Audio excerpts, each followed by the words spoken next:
안녕하세요. 사연에 빠지다의 DJ 민영입니다.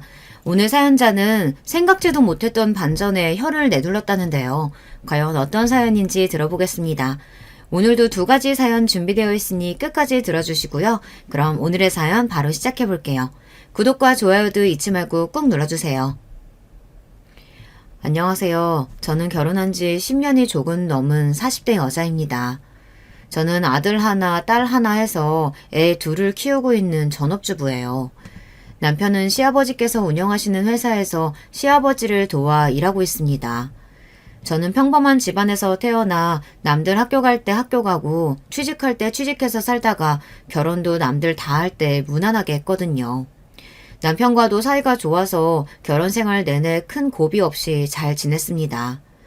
특히나 시아버지께서 하시는 사업이 잘 돼서 결혼할 때 시부모님이 사시는 같은 아파트에 신혼집도 해주시고 생활비도 많이 도와주셔서 제가 일도 그만두고 애들한테 집중할 수 있게 해주셨어요.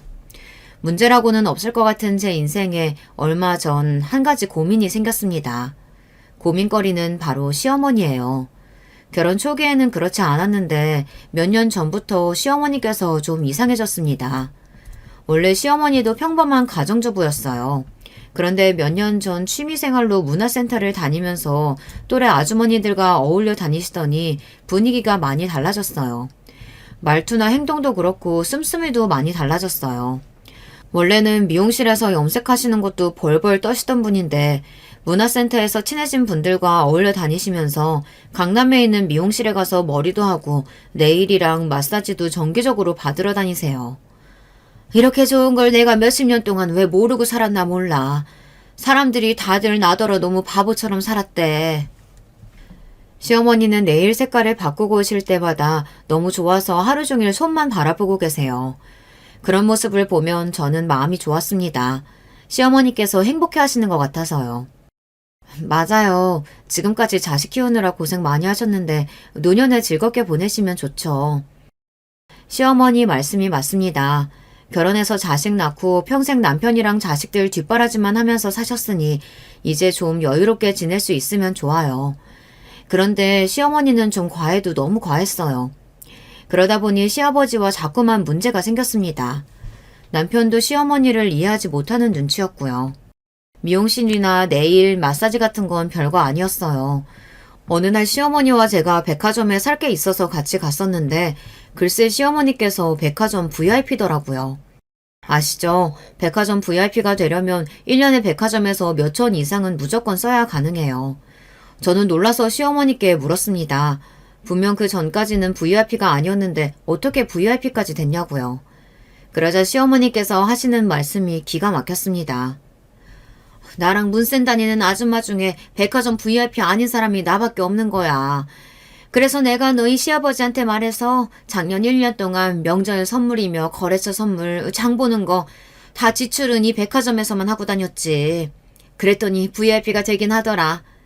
애미 너도 오늘 사는 거 내 카드로 사고 나한테 현금으로 줘. 저는 시어머니의 말씀에 입이 떡 벌어졌습니다. 알고 보니 시어머니께서 백화점 VIP가 되겠다고 주변 사람들 물건까지 본인이 계산해서 돈으로 받기도 하고 시아버지 회사에 들어가는 지출을 모두 다 본인 카드로 해서 경비 처리했나 보더라고요. 저는 그렇게까지 할 일인가 싶어 시어머니에게 말씀을 드리려다 말았습니다. 친정엄마도 아니고 괜한 싫은 소리 했다가 시어머니에게 또 무슨 소리를 들을까 싶어서요. 사실 시어머니랑 저는 잘 맞지 않아요. 세상에 어떤 시어머니와 며느리가 맞을까 싶기도 하지만 저와 시어머니는 유난히 더 안 맞았습니다. 시어머니는 항상 뭐든 본인 생각이 다 맞는다고 하시는 분이기 때문에 괜한 분란 만들고 싶지 않아 저는 그러려니 하고 넘겼습니다. 그러던 와중에 일이 터졌어요. 시어머니께서 사고를 쳤습니다. 시어머니께서 본인이 산 명품 가방을 시아버지 회사에 경비 처리를 해버리는 바람에 큰일이 날 뻔한 적이 있었어요. 시어머니는 영수증이 잘못 포함돼서 실수한 거라고 하셨지만 그걸 믿을 사람은 아무도 없었습니다. 그날 회사가 난리가 났었어요. 시아버지 회사가 큰 기업은 아니지만 그래도 시할아버지 때부터 내려온 단단한 중소기업이에요. 그 일로 경리과 직원들과 임원들이 난리를 쳐서 앞으로는 시어머니께서 일절 회사 관련해서 지출하는 일은 하지 않는 것으로 일단락됐습니다. 하지만 화가 난 시아버지께서는 참지 않으셨죠. 집에 있기 심심하다고 본인이 백화점 왔다 갔다 하면서 일 좀 하겠다고 하길래 기껏 허락해줬더니만 이런 대형 사고를 쳐? 거기다가 카드사에 확인해보니 당신이 1년에 백화점에 가서 사들인 게 5천이 넘는다던데 당신 도대체 뭐라고 다닌 거야? 시아버지는 그때까지도 시어머니께서 백화점에서 그렇게까지 돈을 쓰고 다니는지 모르셨던 거예요. 대부분 주변 지인들의 물건을 카드로 긁고 현금을 받거나 회사 물건들을 지출했으니 시아버지는 모르고 계셨던 거죠. 그럼 어떻게 해요? 나 빼고 다들 백화점 VIP라는데 내가 명색이 사업하는 남자랑 사는데 나만 구질구질하면 되겠어? 당신 지금 그깟 백화점 VIP 한번 대보겠다고 이사단을 냈다는 거야? 당신 미쳤어? 시아버지께서 원래 혈압도 높으시고 성격도 욱하세요. 그래도 손주들 생기고 나서는 웬만하면 화도 안 내시려고 하고 애들 앞에서 소리도 안 지르려고 하시는데 그날은 터지고 말았죠.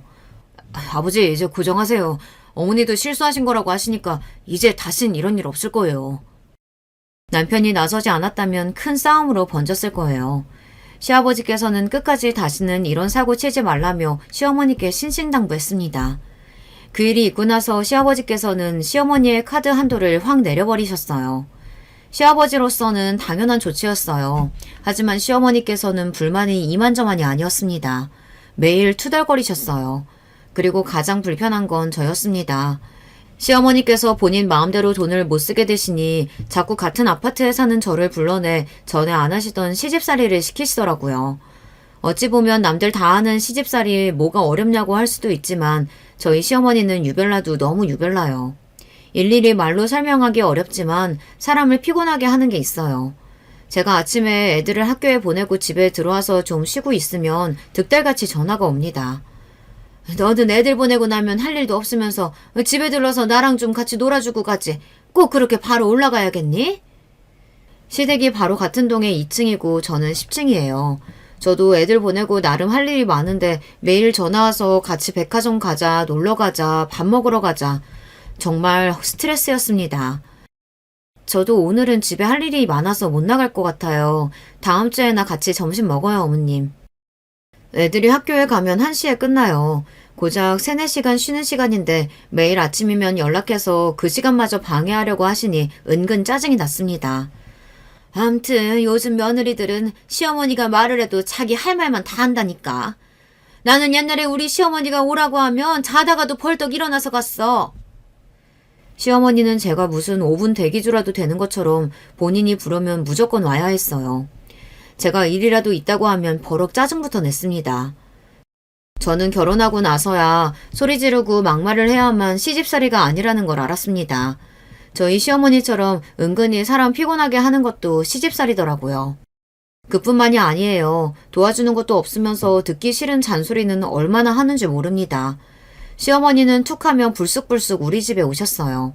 저 혼자 애들 밥 먹이고 간식 먹이고 학원 왔다 갔다 하느라 바쁜데도 굳이 오셔서 본인은 소파에 누워 손 하나 까딱 안 하고 제가 만들어주는 밥에 간식에 다 드시고 낮잠까지 주무시고 가셨습니다.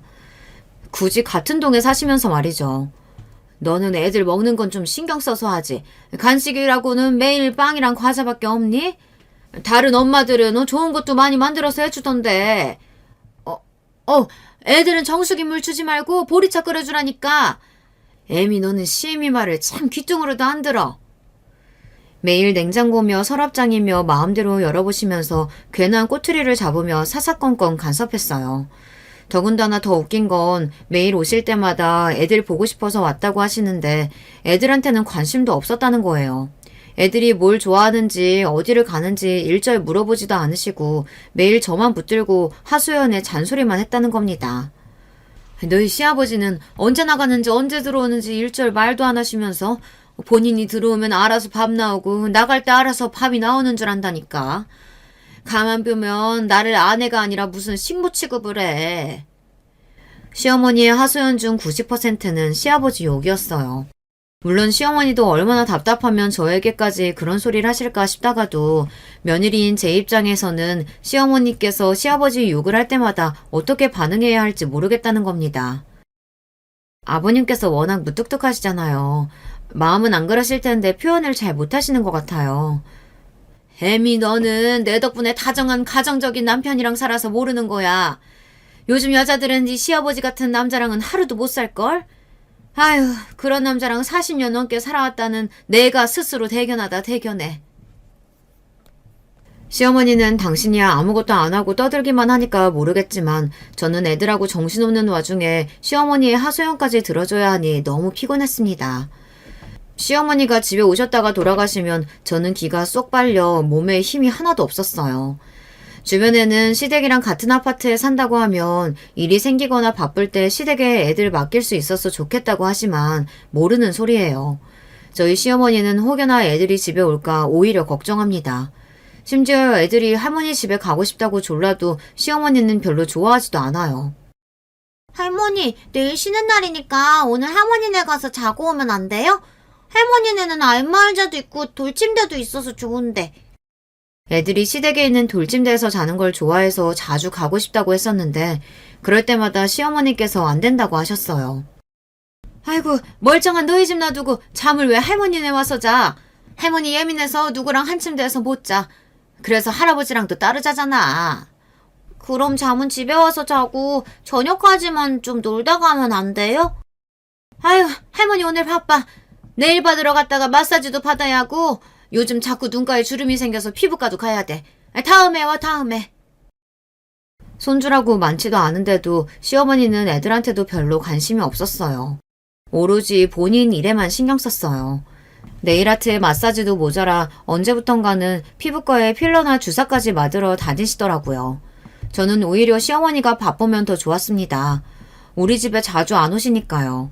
거기다가 더 충격적이었던 건 내일 모레면 70인 할머니가 스포츠카를 끌고 다닌다는 겁니다.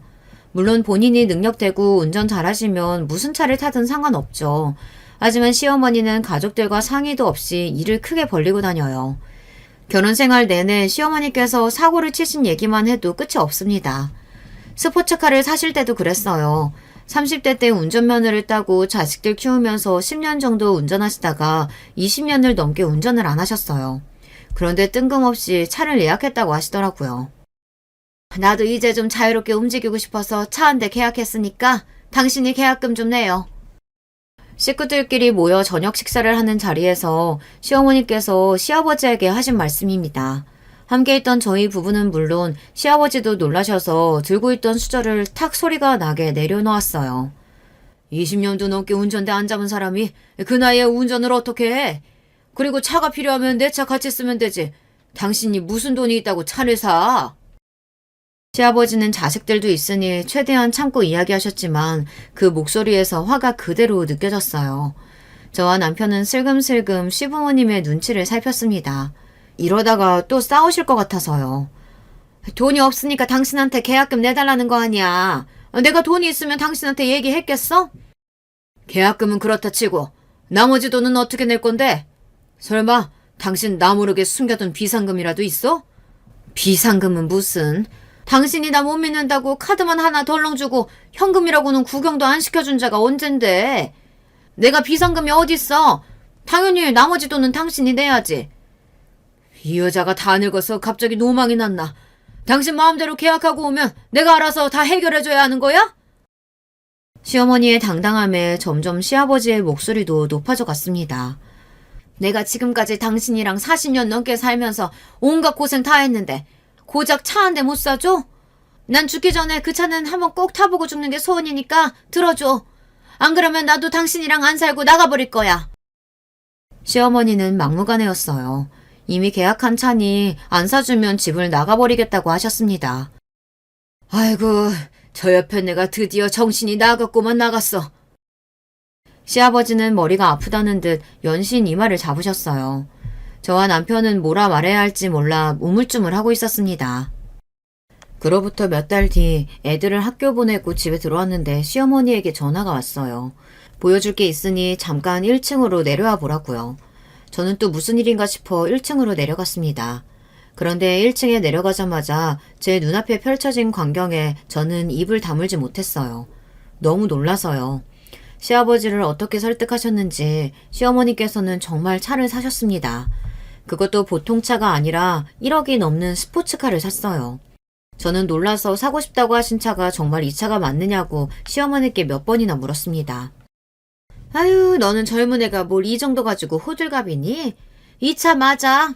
내가 무슨 일이 있어도 죽기 전에 스포츠카는 무조건 한번 타보고 죽고 싶었어. 어때? 멋지지? 시승해줄 테니까 어서 타. 시어머니의 말씀에 저는 어안이 봉봉해져서 잠시 머뭇거렸습니다. 정말 시어머니께서 운전하는 차를 타야 하는 건가 싶기도 하고 이 차를 사는 걸 시아버지께서 허락을 하셨는지 그것도 믿기지 않았어요. 어머니, 이거 1억은 좋게 넘을 텐데 이 비싼 스포츠카 사는 걸 정말 아버님께서 허락하신 거예요? 그렇다니까. 내가 안 사주면 이혼하고 나간다고 난리쳤더니만 결국은 사주더라고. 시어머니께서 이혼 합의서에 도장까지 찍어 시아버지에게 보여줬답니다. 차를 안 사주면 정말로 이혼하겠다고 하셨대요. 평생 집에서 남편 뒷바라지만 하고 애들 키우며 산 보상이 고작 1억짜리 차보다도 못하냐고 펑펑 눈물까지 쏟으셨답니다. 그렇게 일주일을 아무것도 안 하고 방에만 있으면서 졸랐더니 시아버지도 결국은 두 손 두 발 드셨대요. 정말 운전 괜찮으시겠어요? 그냥 제가 운전할까요? 사실 저도 스포츠카는 타본 적이 없어서 운전하기 겁이 나긴 했지만 20년 만에 운전하는 시어머니의 차에 타는 게 더 무서워 제가 운전하겠다고 했습니다. 어머, 얘 봐라. 애미, 너도 내 차 끌고 싶어서 그러는구나? 아무리 그래도 내 차인데 내가 먼저 운전해봐야지. 잔말 말고 빨리 타. 우리 드라이브라도 갔다 오자. 그날이 제 인생에서 손에 꼽힐 정도로 인상 깊었던 날 중 하나였습니다. 1억이 넘는 스포츠카를 모는 시어머니의 조수석에 타본 며느리가 세상에 몇이나 있겠어요. 물론 30분 드라이브를 하는 동안 심장이 쿵 하고 내려앉을 뻔한 게 10번은 넘었지만 그래도 무사히 살아서 돌아오기는 했습니다. 시어머니께서 스포츠카를 끌고 다니기 시작하자 아파트 단지 내에 우리 가족은 금세 연예인처럼 유명해졌어요. 애들 어른 할 거 없이 시어머니 차만 보면 다들 몰려들어서 질문하기 바빴습니다. 심지어 저희 애들 친구들까지 애들 할머니가 스포츠카를 끌고 다니는 걸 알게 돼서 집까지 놀러와서 직접 보고 싶다고 했어요. 그럴 때마다 저희 애들도 기분이 좋은지 친구들을 우르르 데리고 주차장에 가서 스포츠카를 보여줬습니다. 어떨 땐 시어머니까지 불러서 친구들을 차에 태워주기도 했어요. 우와, 너희 할머니 너무 멋지다. 저도 나중에 할머니 나이 정도 되면 돈 많이 벌어서 스포츠카 끌고 다니고 싶어요. 어머, 그래? 앞으로도 차 타고 싶으면 언제든 놀러와. 이 할머니가 태워줄게. 시어머니는 유명세를 즐기기 시작했습니다. 한 번은 이런 적도 있었어요. 저와 시어머니가 백화점에서 장을 보고 들어오는데 웬 아저씨가 말을 걸었습니다. 201호시죠? 안녕하세요. 저 얼마 전에 옆집에 이사 온 사람이에요. 아유, 주차장에서 이 스포츠카 볼 때마다 누구 차일까 궁금했었는데 이렇게 멋진 분 차일 줄은 생각도 못했네요. 시부모님 댁 옆집에 새로 이사 오신 분이라는데 역시나 시어머니 차에 관심이 많으시더라고요. 앞에서 보고 뒤에서 보고 연신 감탄을 금치 못했어요. 거기다가 저희 시어머니의 외모까지 칭찬하면서 친한 척을 하시더라고요. 어머, 사람 보실 줄 아시네요. 안목 있으신 분이 저희 옆집으로 이사 오셨다고 하니 너무 기분이 좋네요. 옆집 아저씨의 말발에 홀딱 넘어간 시어머니는 입까지 가리고 웃으며 연신 수다를 떨었어요. 듣다 저는 아이들 학교 시간이 돼서 먼저 인사를 하고 올라와 버렸습니다. 시어머니는 그전에도 자기 자신 말고 다른 사람에게는 일절 관심이 없기는 했어요. 남편에게 듣기로 시어머니는 평생 가정주부로 살긴 했지만 일반적으로 사람들이 생각하는 가정주부와는 좀 달랐다고 했습니다. 시어머니 본인 입으로는 평생 남편 뒷바라지 하면서 자식들 키우느라 자신의 인생은 희생하며 살았다고 하셨지만 실상은 그렇지가 않았어요.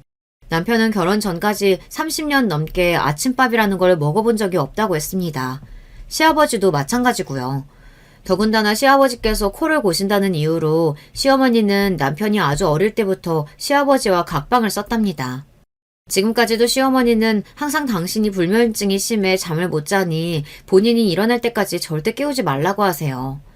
명절날 애들이 와도 본인이 피곤하면 절대 방 밖으로 나오지를 않으셨어요. 거기다가 집안에 무슨 일이 있어도 본인이 약속이 있거나 여행 계획이 있으면 항상 전화 남편에게 다 떠넘기고 본인은 본인 계획대로 하셨죠.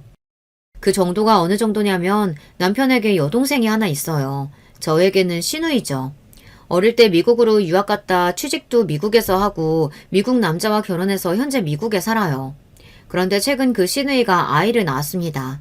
사실 시누이가 아이를 낳았을 때도 저는 신기하긴 했어요. 원래 첫 아이를 출산할 때 제일 많이 생각나는 게 친정엄마잖아요. 저는 임신했을 때부터 너무 무섭고 걱정돼서 하루가 멀다 하고 친정에 가 있었었는데 시누이는 임신하고 아이를 낳을 때까지 한 번도 한국에 들어오질 않았어요. 저도 결혼한 지 꽤 됐지만 그동안 시누이를 본 게 제 결혼식 때와 시누이 결혼식 때 딱 2번이었어요. 자주 왕래를 안 하기는 한 거죠. 막연하게나마 시누이도 어릴 때 미국으로 유학 가서 한국보다는 미국이 훨씬 편해서 그런가 보다 했는데 그게 아니더군요. 시누이도 나름 시어머니에게 쌓인 게 많은 것 같더라고요. 결국은 시아버지께서 손주가 보고 싶다고 여러 번 시누이에게 연락했는데도 시누이가 한국에 들어오지 않았어요. 그러자 한 번은 시아버지께서 직접 미국에 가서 손주를 보고 오셨어요. 그로부터 얼마 뒤 시누이가 애를 낳은 지 10개월이 지나고 나서야 시누이는 한국에 들어왔습니다. 시아버지께서 그래도 가족들끼리 돌잔치는 해야 하지 않느냐 설득한 덕분에 들어왔나 보더라고요.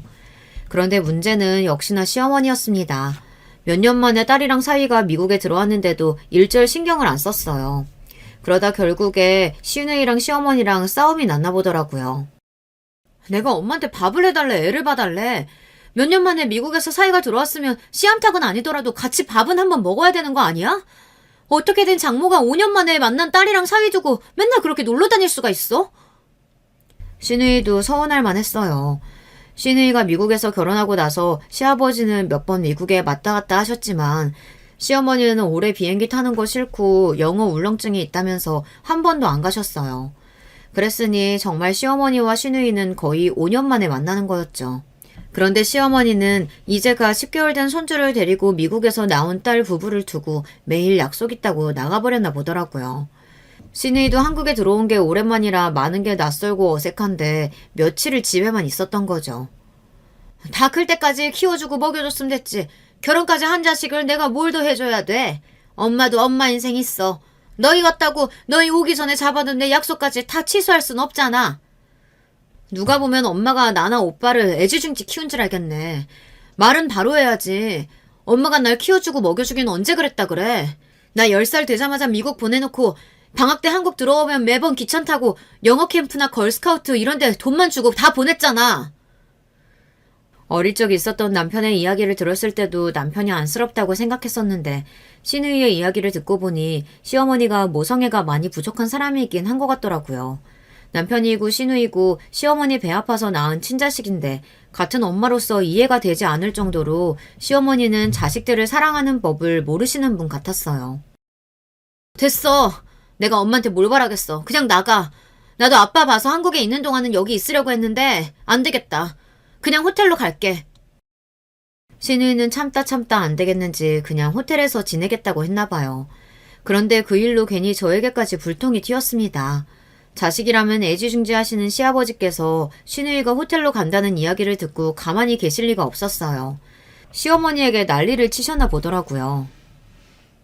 이 예편네가 내가 지금까지 자식들 봐서 봐주고 사니까 아주 염치가 없지? 당신이 이혼하자 어쩌자 할 때마다 내가 그냥 참고 넘어가 준 거 당신이 좋아서 그런 줄 알아? 당신 내 말 똑똑히 들어. 우리 수정이랑 사위랑 집 나가서 호텔에서 지내는 날에는 이번엔 내가 당신하고 이혼할 거니까 그런 줄 알아. 시아버지께서 이제부터 절대 시어머니를 봐주지 않겠다고 선전포고를 하셨나 봐요.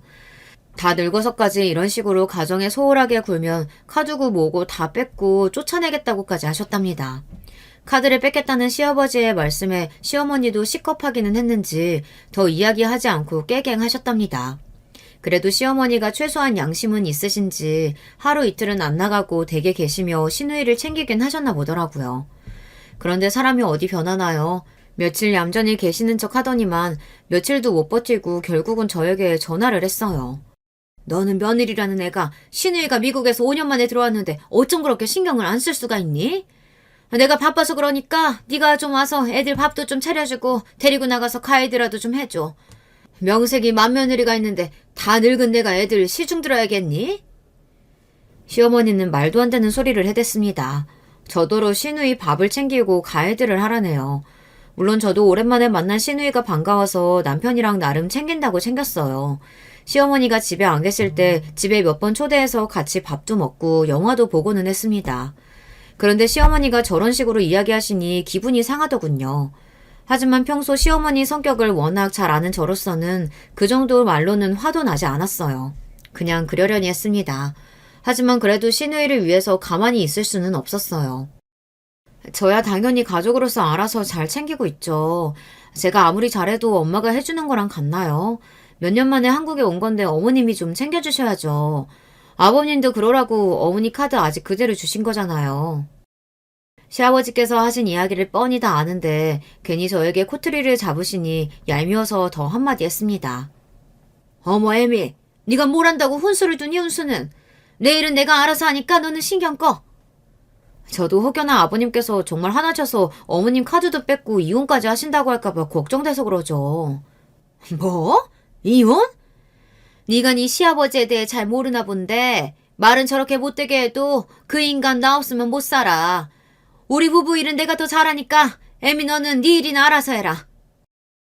시어머니는 곧 죽어도 본인이 잘났다고 큰 소리를 치시는데 참 양심도 없고 뻔뻔해 보였습니다. 결국은 시누이가 돌잔치를 끝내고 미국에 돌아갈 때까지 별반 달라진 거 없이 본인 할 일만 하고 다니셨어요. 심지어 최근에 모임도 별로 안 나가고 쇼핑도 덜 하시는 것 같은데 도대체 어디를 그렇게 싸돌아다니는지 모르겠더라고요. 원래라면 항상 쇼핑 갈 때마다 저를 불러냈었는데 최근 몇 개월 동안은 저에게도 연락이 없었어요. 저야 시어머니에게 시달리지 않으니 좋기는 했지만 시어머니의 행방이 묘연하니 또 무슨 사고를 치는 건 아닌가 걱정됐습니다. 그러던 어느 날이었어요. 몇 주 전부터 남편 말이 시아버지께서 영 컨디션이 좋지 않다고 했었는데 결국은 일이 터졌습니다. 시아버지께서 한 번도 그런 적이 없으셨는데 영 몸이 좋지 않으시다면서 집에서 며칠 쉬겠다고 하셨대요. 병원에 가서 이것저것 검사도 했는데 별 문제 없다고 해서 며칠 집에서 쉬셨습니다. 저와 남편은 그런 시아버지가 걱정돼서 틈만 나면 시댁에 들러 시아버지를 지켜봤습니다. 식사도 영 못하시길래 시아버지께서 좋아하시는 음식들도 사다 드리고 반찬도 해드렸어요. 시누이 때는 어떻게든 시아버지의 눈을 피해 싸돌아다니시던 시어머니께서 시아버지께서 집에 계시니 꼼짝을 못하시나 보더라고요. 아니나 다를까 시아버지께서 댁에서 쉬신 지 일주일 만에 시어머니에게 쪼르르 전화가 걸려왔습니다. 아프면 병원에 입원을 하지. 사람 꼼짝도 못하게 왜 집에 있겠다는 거야. 아유, 밥 챙겨주기 귀찮고 깝깝해 죽겠다. 며느리인 저도 시아버지가 걱정돼 죽겠는데 시어머니는 전혀 그런 마음이 없으신지 그 와중에도 시어머니는 본인 걱정만 하시며 시아버지 험담만 하며 하소연을 했어요. 저는 그런 시어머니가 이해되지 않았습니다. 부부를 산 세월이 40년이 넘었으니 애틋하지는 않아도 함께 나이 들어가는 처지에 배우자가 아프다고 하면 안쓰럽고 걱정될 것 같은데 저희 시어머니는 시아버지가 마냥 귀찮기만 하신가 봐요. 그래도 병원에서 아무 문제 없다고 하니까 다행이죠 뭐. 필요하거나 드시고 싶으신 거 있으시면 말씀하세요. 제가 해다 드릴게요. 저는 시어머니의 하소연을 더는 들어드리고 싶지 않아 애써 말을 바꿨습니다. 그러자 시어머니는 그게 또 거슬렸는지 괜히 저에게 투덜거렸어요. 그렇게 시아버지 걱정되면 며느리인 애미 네가 좀 데려다가 챙겨 먹이고 돌봐. 나도 이제 늙어서 더는 못해 먹겠으니까. 왜 말이 그리로 튀는 줄 모르겠지만 시어머니는 뜬금없이 저에게 짜증내며 그렇게 시아버지가 걱정되면 저더러 챙기라고 하셨어요. 저는 시어머니의 말에 기가 차서 어이가 없더군요. 평소에는 피부과에서 주사 맞고 나올 때마다 사람들이 자기 나이로는 절대 안 본다고 자기 자랑을 하면서 본인 귀찮을 때만 항상 나이가 들었다는 둥 늙었다는 둥 그래요. 시어머니지만 하는 짓이 얄미워도 너무 얄미워요. 어머님은 아버님이 걱정도 안 되시나 봐요. 저 같으면 그 연세에 나가서 일하시는 것만 해도 대단하다고 걱정해 줄 것 같은데. 웬만해서는 시어머니 말씀에 토를 달지는 않지만 그날은 저도 기분이 상해서 마음에 담아뒀던 말을 애써 좋게 이야기했어요. 사실 시아버지 아니면 아무것도 못하시는 건 시어머니면서 항상 만족하지 못하고 궁시렁거리기만 하는 시어머니가 꼴보기 싫었습니다. 스포츠카 사고 카드 펑펑 쓰면서 시아버지 돈 쓰는 건 당연하게 여기면서 이제와 시아버지께서 아프다고 하시니 시어머니께서 귀찮아하시는 게 며느리로서는 보기 좋지 않았어요. 역시나 제 말에 기분이 상한 시어머니는 당신의 편을 들어주지 않는 제가 원망스럽다는 듯 쏘아보았습니다. 암튼 이놈의 집구석에는 내 편이라고는 없다니까. 아들놈이나 며느리나 다 똑같아. 이러니 내가 집에 마음을 못 붙이고 밖으로만 도는 거지. 시어머니는 말 같지도 않은 핑계를 대며 버럭 소리를 내지르고 전화를 끊어버렸습니다. 아마 남편에게도 연락했는데 남편도 시어머니의 하소연을 안 받아줬나 보더라고요. 시어머니의 버럭하시는 소리에 저는 괜한 소리를 했나 싶기도 했지만 시어머니의 투정을 한번 받아줬다간 한도 끝도 없이 들어줘야 하는 걸 보니 저로서는 어쩔 수 없었습니다. 그로부터 며칠 뒤 믿기지 않는 일이 벌어졌습니다. 글쎄 시아버지께서 갑자기 쓰러지셨대요. 저와 남편은 너무 놀라서 시아버지께서 입원하셨다는 병원으로 급하게 달려갔습니다. 알고 보니 시아버지께서 아무래도 몸이 너무 좋지 않아 평소 친하게 지냈던 병원의 교수님을 찾아갔다가 병원 앞에서 쓰러지셨다고 하더라고요. 다행히 병원 앞에서 쓰러져서 빠르게 응급조치를 한 덕분에 위험한 상황까지는 가지 않았지만 앞으로 상태를 지켜봐야 한다고 하더라고요. 저와 남편은 도대체 무슨 병이길래 그렇게 갑자기 쓰러질 수가 있는 거냐고 연신 물었습니다. 지금 당장 빨리 검사해서 무슨 병인지 알려달라고 했어요. 임 사장이 그동안 많이 힘들었는지 몸이 많이 쇠약해져 있어요. 우선 컨디션부터 회복해야 무슨 검사를 해도 할 수 있을 것 같으니 며칠 입원하고 지켜봐야 할 것 같습니다. 의사 선생님은 계속 심신쇠약이라고만 하는데 저와 남편은 마음이 놓이질 않았습니다. 얼마 전에 검사했을 때만 해도 분명 별 문제 없다고 했었는데 얼마나 몸 상태가 좋지 않으면 검사도 못할 정도로 심신이 쇠약해진 건가 싶어서요. 저와 남편은 시아버지가 아무래도 걱정돼서 당분간은 시어머니를 도와 시아버지께서 회복하시는 데에만 힘써야겠다 싶었습니다. 그래서 시어머니에게 최대한 시아버지의 간호를 저와 남편이 돕겠다고 했어요. 그런데 예상치도 못한 일이 벌어졌습니다. 시어머니께서 생각지도 못한 말을 하시더라고요. 아유, 집에서 간호하는 것도 힘든데 내가 그 좁아터진 병원에서 너희 아버지를 어떻게 모셔? 난 바빠서 못하니까 할 일 없는 애미 네가 모셔라. 그 정도는 며느리가 당연히 해야지. 저와 남편은 시어머니의 말씀에 너무 당황해서 말문이 다 막혔습니다. 엄마, 그게 무슨 말이야. 아버지 간호하는 걸 연수 엄마가 해, 왜? 엄마가 해야지. 안 그래도 엄마 힘들 것 같아서 우리가 도와드릴 생각이었어. 어머, 얘 말하는 것 좀 봐. 너희가 남이야? 도와주긴 뭘 도와줘. 그리고 애미 너 결혼하고 10년 가까이 너희 시아버지가 주는 생활비로 애들 키워놓고 이제 와서 발뺌하는 거니? 세상에 공짜가 어딨어. 받았으면 일을 해야지. 시어머니의 말에 저는 순간 울컥했습니다. 이제 와서 생활비 이야기를 하시는데 가슴이 떨릴 정도로 서럽더군요. 어머니, 어떻게 그렇게 말씀하실 수가 있어요? 저 큰애 낳고 육아휴직 끝나고 출근하려고 하는데 어머니께서 엄마가 애 떼놓고 나가면 어떡하냐고 내가 돈 줄 테니까 일 그만두고 애 키우라고 하셨잖아요. 그랬습니다. 저는 애를 낳고도 일을 그만둘 생각은 없었어요. 시어머니께 애 봐주실 수 있냐 부탁드렸는데 단번에 싫다고 하셔서 어린이집까지 다 알아본 상태였어요. 생활비 줄 테니까 일 그만두라고 한 건 시어머니였습니다. 당신이 시아버지한테 이야기해 줄 테니 얌전히 집에서 애나 보라고요. 그래놓고 툭하면 집에서 노는 사람 취급하면서 무시하더니만 이제는 돈 줬으니 시아버지 간호를 하라네요. 순간 저는 눈물이 왈칵 쏟아질 것 같았습니다. 시어머니 말 한마디 한마디가 제 가슴을 후벼 팠어요. 그동안 시부모님 돈으로 호의호식 살았으면 며느리로서 시아버지가 아프면 모시는 게 당연하지. 어디서 살랐다고 큰 소리야? 엄마, 그만 좀 하세요. 아버지가 큰 병 걸린 것도 아니고 옆에서 돌봐드리면서 지켜보기만 하면 되는 건데 아버지 일을 애 엄마한테 떠넘기는 게 말이 돼요? 남편이 나서서 시어머니에게 무슨 소리 하는 거냐며 따져 물어도 시어머니는 전혀 아랑곳하지 않으셨어요. 오히려 이제 대놓고 적반하장으로 나왔습니다. 아휴, 몰라. 나는 너희 아버지 옆에 단 한 시간도 있고 싶지 않으니까 너희가 병원에 가서 간호를 하든 간병인을 구하든 알아서 해.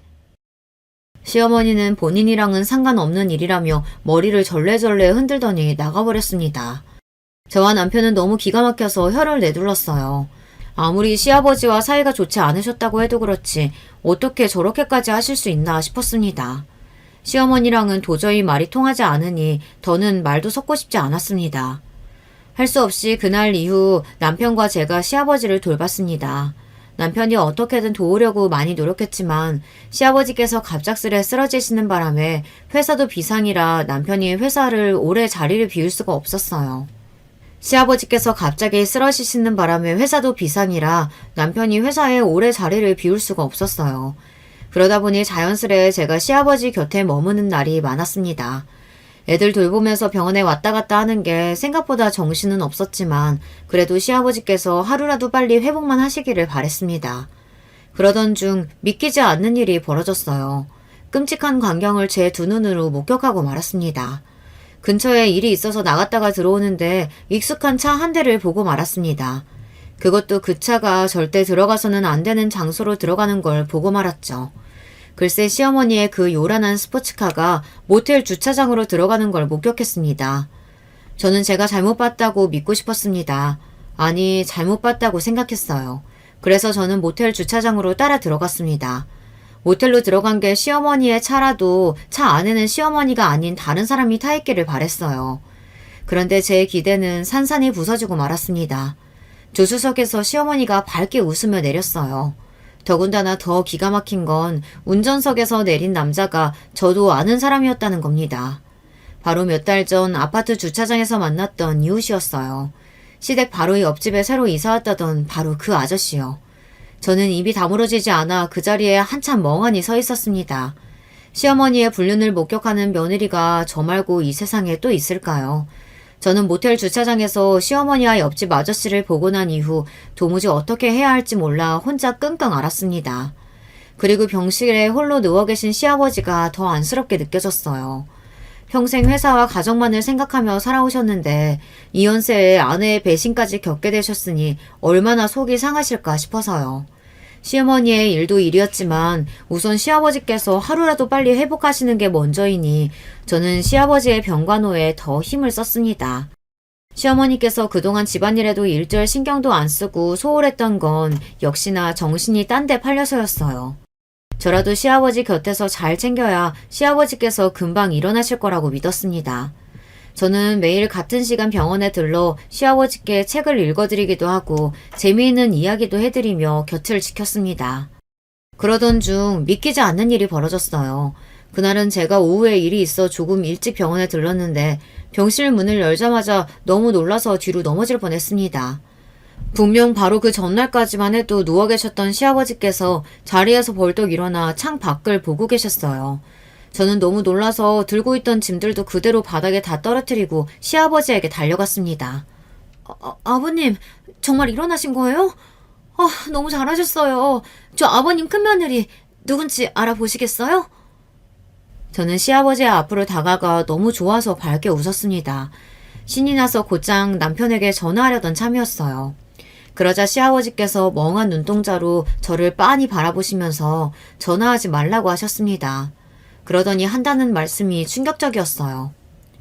혜미, 내가 너까지 속여서 너무 미안하다. 근데 나 아픈 거 아니야. 멀쩡해. 너희 시어머니 때문에 내가 쓰러진 척 연기 좀 했다. 저는 순간 시아버지의 말씀에 어안이 벙벙해져 무슨 소리를 하시는 거냐고 물었습니다. 그러자 시아버지께서 하시는 말씀이 말 그대로래요. 혜미, 너도 한 거지? 네 시어머니 바람 피우는 거. 그래서 매일 내 앞에 찾아와서 한참 울다 간 거지. 저는 입이 떡 벌어지고 말았습니다.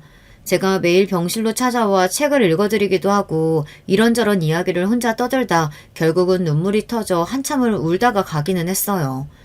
그런 모습을 시아버지께서 다 보고 계셨다는 것도 놀라웠고 시어머니의 일을 알고 계셨다는 것도 저는 가슴이 철렁 내려앉는 것만 같았습니다. 그런 끔찍한 일을 시아버지 혼자 알고 계셨으니 얼마나 힘드셨을까 싶어서요. 아버님도 알고 계셨던 거예요? 얼마나 놀라셨어요. 혹시 그 일 때문에 놀라서 쓰러지신 거예요? 저는 그때까지도 시아버지께서 시어머니를 속이기 위해 쓰러진 척 연기한 거라는 걸 이해하지 못했습니다. 시어머니의 외도 사실을 알고 쓰러졌다가 일어나신 줄 알았어요. 네 시어머니 하는 짓 중 어디 정상적인 일이 한 가지라도 있니? 나는 더 놀랍지도 않다. 이야기 나온 김에 오늘 밤 다 밝혀야겠어. 그래서 그런데 애미 네가 내 부탁 좀 들어줄래? 시아버지의 단호한 눈빛에 저는 순간 침을 꼴깍 삼켰습니다. 시아버지는 그날 저녁 시어머니와 남편만 데리고 시댁으로 오라고 하셨어요. 그럼 당신이 다 알아서 정리하겠다고요. 그날 저녁 시어머니에게 연락을 드렸습니다. 남편과 저녁에 댁에 가겠다고요. 그러자 시어머니께서 하는 말이 오늘은 늦게 들어갈 예정이니 저에게 집으로 오지 말라고 하셨어요. 저는 기가 막혔습니다. 무슨 일이 벌어지는 줄도 모르고 또 나가서 그 논팽이 상간놈을 만나는 건가 싶어서요. 다시금 그날 모텔 주차장에서 봤던 시어머니의 밝은 얼굴이 떠오르니 저는 온몸에 소름이 돋아 더는 말이 곱게 나가지 않았습니다. 어머님은 도대체 무슨 생각을 하고 사시는 거예요? 아버님께서 한 달 넘게 병원에 누워 계신데 어떻게 한번 들여다보지도 않고 그렇게 계실 수가 있어요? 제 격앙된 목소리에 역시나 기분이 상한 시어머니는 기가 막히다는 듯 콧방귀를 꼈어요. 뭐? 무슨 생각하고 사는 거냐고? 너 지금 그게 시애미한테 할 소리냐? 너야말로 그깟 병원 몇 번 왔다 갔다 했다고 할 도리 다 한 것 같은가 본데 너희 시아버지 일어나면 내가 똑똑히 말해줄 거야. 당신 쓰러져 있는 동안 네가 나 무시하고 막말했다고. 그러면 너한테 콩고물이라도 떨어질 줄 아냐? 너한텐 유산이고 뭐고 한 푼도 남기지 말라고 할 거니까 그런 줄 알아. 와, 이제는 하다하다 멀쩡하게 살아계신 시아버지를 상대로 유산 이야기까지 하더군요. 저는 시어머니의 행동이 너무 괘씸해서 아주 작은 힌트라도 하나 던져줬습니다. 오늘 저녁까지 혼자 마음 좀 졸이라고요. 제가 시어머니를 위해 준비한 게 있었거든요. 오늘 안 오시면 아마 평생 후회하실 거예요. 제가 어머님 댁 옆집 사시는 아저씨 식사 좀 대접한다고 어머님 댁으로 초대했거든요. 그랬습니다. 오늘의 이벤트에 초대된 손님은 저와 남편 시어머니뿐만이 아니었어요. 옆집 상간남 아저씨도 제가 초대했습니다. 옆집 아저씨라는 소리에 시어머니께서는 입을 싹 다물었어요. 그러더니 잠시 후 입을 뗐습니다. 아니, 애미, 너는 나랑 상의도 안 하고 아무나 집에 초대하고 그러면 어떡해? 소리는 지르고 있었지만 분명 시어머니의 목소리는 떨리고 있었어요. 며칠 전에 제가 장보고 들어오는 길에 짐을 좀 많이 들고 있었는데 아저씨께서 짐까지 들어주셨어요. 감사해서 제가 식사 대접한다고 했어요. 바로 옆집에 산 지도 꽤 됐는데 인사 한번 제대로 못했잖아요. 음식 준비는 제가 알아서 할 테니까 어머님은 시간 맞춰서 오세요. 그랬습니다. 제가 일부러 며칠 전부터 동네에서 그 상간한 아저씨와 마주칠 때마다 인사를 하고 말을 걸었어요. 그러고는 자연스레 집에 초대를 했습니다. 그리고 대망의 저녁이 됐어요. 저와 남편은 시댁에서 간단히 식사 준비를 하고 손님들을 기다렸습니다. 시어머니는 웬일로 나가지도 않고 집에서 얌전히 기다리고 계시더라고요. 집안에 아픈 사람이 있는데 굳이 집에 초대해서 밥을 먹는 게 맞는 일인지 모르겠다. 네 시아버지 나중에 알게 되시면 기분 나빠할 거야. 많이 당황하긴 하셨는지 웬일로 시어머니 입에서 맞는 말이 나오더라고요. 저는 웃음이 절로 나왔습니다. 저는 애써 더 밝게 미소를 지어 보이며 시아버지도 이해하실 거라고 하곤 상을 마저 차렸습니다. 그런데 식탁으로 다가온 시어머니께서 뭔가 이상하다는 듯 미간을 구겼어요. 근데 상을 왜 이렇게 많이 차려? 애들은 친정에 보냈다더니 애들도 오는 거니? 제가 접시랑 수저 세트를 6개나 놓았더니 시어머니는 의아하다는 듯 했어요. 그때였습니다. 내가 손님 좀 모시고 오기로 해서 얘가 아마 여유롭게 준비했을 거야. 아니, 당신 언제 일어난 거야? 그리고 옆에 그 여잔 누구야? 시아버지께서 나이가 지긋하신 여성분을 한 분 모시고 집에 들어왔어요. 그리고 잠시 후 대망의 주인공도 도착했습니다. 시아버지께서 일부러 열어둔 현관문을 열고 옆집 상간남이 실례합니다 라고 외치며 들어왔습니다. 그때였어요. 더 기가 막힌 일이 벌어졌습니다.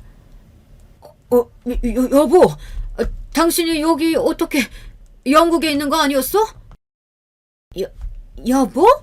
아니 이혼했다더니 아이고 내가 지금 무슨 소리라는 거야. 가관도 이런 가관이 없었습니다. 시어머니는 상간남이 이혼남인 줄 알았나 보더라고요. 잠시 뒤 분위기는 엉망이 됐어요. 이 여편 내가 다 늙어 쭈구리 주제에 내 남편을 꼬셔? 너 오늘 내 손에 죽어봐라. 시아버지께서 모시고 온 여자분은 다름 아닌 옆집 상간남의 아내였습니다. 상간남의 아내는 외국에서 사는 딸이 아이를 낳아 몇 개월 외국에 나가 있었는데요. 그 사이 남편이 저희 시어머니랑 바람이 난 거예요. 아주머니는 곧장 시어머니에게 달려들어 머리채를 잡고 흔들었습니다. 여보 그만해. 남의 집에서 무식하게 뭐 하는 거야? 무식? 그래, 너희 오늘 잘 걸렸다. 내가 진짜 무식한 게 뭔지 보여줄게. 그 이후부터는 제가 차려놓은 음식이 졸지에 무기가 돼서 시어머니의 머리와 입안으로 무자비하게 던져졌습니다. 옆집 아저씨의 아내께서는 굉장히 성격이 화끈하셨어요. 반면 시어머니는 머리채를 잡힌 채 꼼짝도 못하고 여기저기 휘둘리며 바닥을 뒹굴었습니다. 시아버지는 그 모습을 혀를 차며 바라보셨어요. 그랬습니다. 시아버지는 쓰러지신 채 병원에 계시면서 변호사들을 시켜 철저하게 이혼 준비를 하고 계셨어요. 그동안 시어머니와 상간남매 불륜 증거를 다 찾아 이미 소장까지 내셨나 보더라고요. 그날 저녁 이벤트는 아무래도 시어머니와 그냥 이혼하기엔 속이 풀리지 않아 준비하신 거였어요. 그로부터 얼마 뒤 시아버지와 시어머니는 이혼했습니다. 시어머니는 재산은커녕 카드 한 장까지도 다 뺏기고 집에서 쫓겨났습니다. 얼마 전 시어머니께서 시누이에게 미국으로 가면 안 되느냐고 연락을 했다네요. 시누이는 당연히 싫다고 거절했고 제가 알기로는 어디 식당에서 먹고 자며 일을 한다는 것 같더라고요. 시어머니가 한 채씩 믿고 기가 막히지만 집도 절도 없이 사는 게 좀 안타까워요. 저는 남편에게 월세라도 얻어드려야 하는 거 아니냐고 했지만 남편은 그럴 생각 없다고 했어요. 다 어머니의 업보이니 그냥 주라고요. 시어머니는 비빌 언덕이라고는 없으니 가끔 저에게 연락이 와요. 너무 힘들다고요. 그럴 때마다 안쓰러워서 제가 조금씩 돈이라도 좀 보내드렸어요. 사실 저는 고민이에요. 사람이 한 짓은 밉지만 그래도 저희 애들 할머니인데 식당 옆에 단칸방에서 사신다는 말을 들으니 제가 월세 보증금이라도 보내드려야 하는 거 아닌가 마음이 쓰입니다. 여러분 생각은 어떠세요? 시어머니와 시아버지가 헤어지긴 하셨지만 정말 저렇게 두는 게 맞을까요? 여러분은 어떻게 생각하시는지 댓글로 남겨주시면 하나하나 읽어보고 참고하도록 하겠습니다. 제 이야기 끝까지 들어주셔서 감사해요. 여러분의 가정에는 항상 화목한 일만 있으시길 바라겠습니다. 안녕하세요. 저는 경기도에 사는 30대 후반 여자입니다. 요즘 날씨가 매우 더워졌어요. 확실히 봄이 지나고 여름이 오는 게 느껴집니다. 저는 어렸을 때부터 여름을 별로 좋아하는 편이 아니었어요. 지금은 그래도 괜찮은데 어릴 때는 여름이 오면 괜히 짜증이 나곤 했습니다. 이유 없이 그런 것은 아니었고 다 이유는 있었어요. 왜냐하면 아빠 때문이었거든요. 우리 아빠는 흔히 말하는 깡패였습니다. 여러분, 깡패라는 단어를 들으시면 무엇이 생각나세요? 혹시 문신이 생각나지 않으세요? 용이나 잉어가 등짝에 있는 모습과 팔이 문신으로 현란하게 덮인 모습이 상상되시죠? 우리 아빠가 바로 그런 전형적인 깡패 모습이었어요. 놀라운 것은 아빠는 엄마와 결혼하기 전에는 깡패가 아니었다고 합니다. 그냥 평범하게 동네 시장에서 정육점을 운영하던 사람이었대요. 그런데 결혼하고 저를 낳고 갑자기 도박을 시작하게 되었다고 합니다. 도박하며 돈이 부족하니까 정육점을 담보로 대출을 받았대요.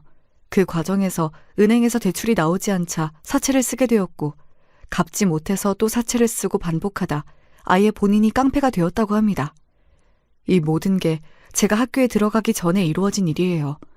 아빠가 이렇게 추락하는 과정을 다 지켜본 친할아버지는 충격에 쓰러지셔서 병원에 꽤 오래 누워 계셨죠. 아무튼 제가 여름을 싫어하는 이유는 바로 아빠의 겉모습 때문이었습니다. 차라리 몸집이라도 작던가 아빠는 풍채까지 컸어요. 남들보다 머리 하나는 더 큰 모습과 깍두기 머리를 보면 문신이 아니더라도 충분히 적어도 운동하는 사람이라고 유추하는 것이 가능했죠. 야, 너희 아빠 깡패야? 우리 엄마가 너희 아빠 깡패라고 너랑 놀지 말래. 나 그럼 너희 집에 못 가? 응. 야, 우리 주연이 빼고 우리 집에 가자. 엄마가 떡볶이 만들어준다고 했어. 다들 우리 집에 가자. 아빠 덕분에 저는 학창시절에 친구가 한 명도 없었어요. 어렸을 때는 엄마들이 저랑 놀지 말라고 해서 없었다면 고등학교 때는 아빠가 학교 앞으로 직접 찾아와서 친구가 한 명도 없었습니다. 제가 중학교 때 사춘기를 겪으며 따돌림을 심하게 당했거든요. 그때 괴롭힘이 심했는데 집에는 말하지 않았어요. 안 그래도 아빠 때문에 종일 공장에서 고생하는 엄마한테 근심을 얹어주기가 싫었거든요. 그런데 고등학교에 올라가고 그 괴롭힘이 점점 심해졌습니다. 급기야 저에게 손을 대기까지 했어요. 저는 그래도 한 번도 대응하지 않았습니다. 제가 만약 거기에 맞서 싸우면 역시 그 나물의 그 밥이라는 소리를 들을 게 뻔했거든요. 그런데 어느 날은 저를 괴롭히던 무리가 책을 제 얼굴에 던져서 그대로 상처가 났어요. 그리고 하필이면 그날 아빠가 집에서 저랑 같이 밥을 먹었습니다.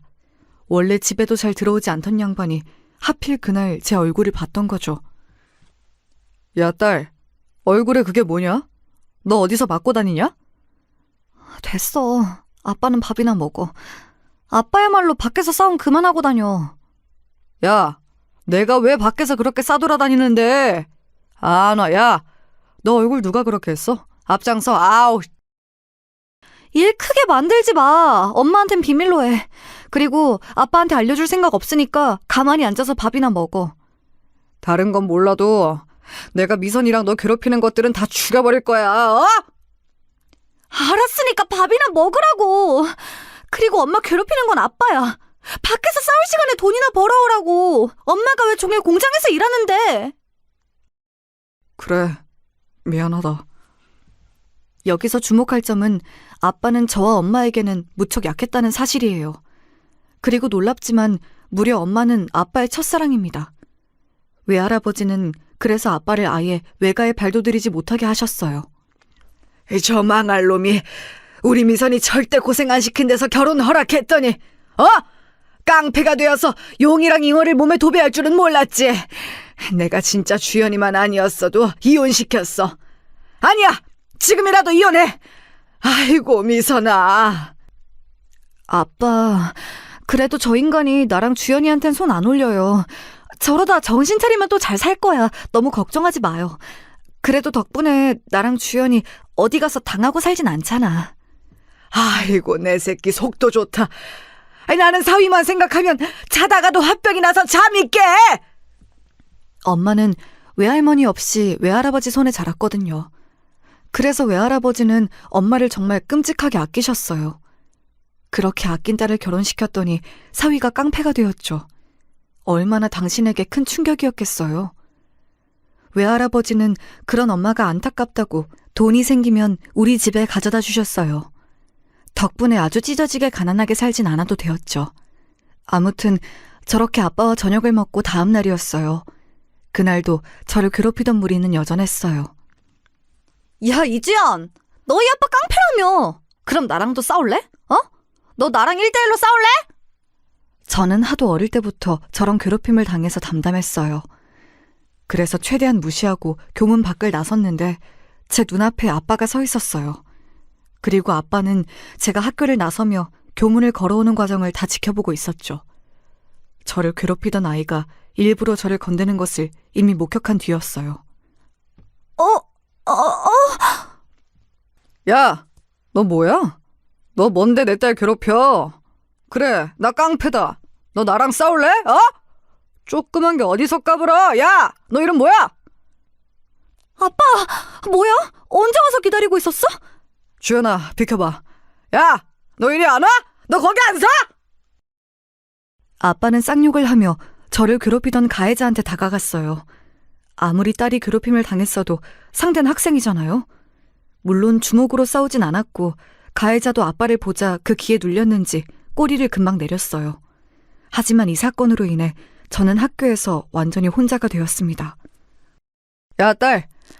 앞으로 너 괴롭히는 것들 있으면 말해, 알았어? 아빠가 가서 반 죽여줄게. 어디서 감히 우리 딸을 괴롭혀? 아빠가 날 제일 괴롭히잖아. 제발 가만히 있어. 웬만하면 그 깡패 조직에서 나오라고. 도대체 언제까지 그렇게 살래? 야, 섭섭하게 왜 그러냐? 내가 이렇게 살고 싶어서 사냐? 다 너랑 엄마를 위해서 그런 건데 속상하게. 아빠! 내가 몇 번을 말하니? 나랑 엄마를 위한 거는 아빠가 조직 생활 정리하고 사는 거라고. 제발 손 달고 나와. 그냥 손가락 하나 잘리고 나오라고. 아빠한테 손가락 잘리고 나오라는 말이 쉽냐? 진짜 섭섭하다. 내가 너 구해준 거잖아. 아빠와 저는 틈만 나면 싸우기 바빴어요. 저는 아빠가 공장이라도 들어가서 일하길 바랐습니다. 엄마가 고생하는 게 너무 가슴이 아팠거든요. 그렇게 고등학생 때까지 저는 친구가 한 명도 없었습니다. 어차피 혼자 있는 게 익숙해서 괜찮았어요.